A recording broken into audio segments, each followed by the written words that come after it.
Hindi pa man bisperas ng bagong taon, may naputukan na at posible pang maputulan ng daliri. Babalo po mga kapuso, sensitibong video na inyong mapapanood. Nakatutok si Mark Zambrano, exclusive. Namimilipit sa sakit ang 49 anyo sa si Winifredo Leal sa emergency room ng Jose R. Reyes Memorial Medical Center. Naputukan ang kanyang kamay ng baby dynamite ngayong hapon. Halos maputol ang kanyang kanang hintuturo. Bago po talaga matulog yan, galing trabaho, umiinom po talaga yan. Nagliligpit po siya ng mga gamit. Kasi nga talaga po nagbumibili po ng paputok yan.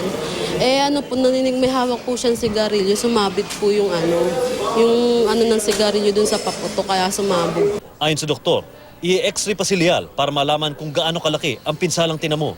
Sa extent ng injury niya, we're definitely seeing na baka may bone involvement na. Tapos, at the same time, yung daloy ng ugat niya papunta doon sa dulo ng daliri kung maganda pa ba. Worst case scenario, pag hindi maganda yung blood vessel ng kamay niya, result, kailangan namin siyang tanggalin.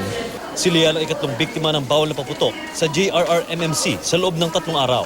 Mark Zambrano, nakatutok, 24 oras.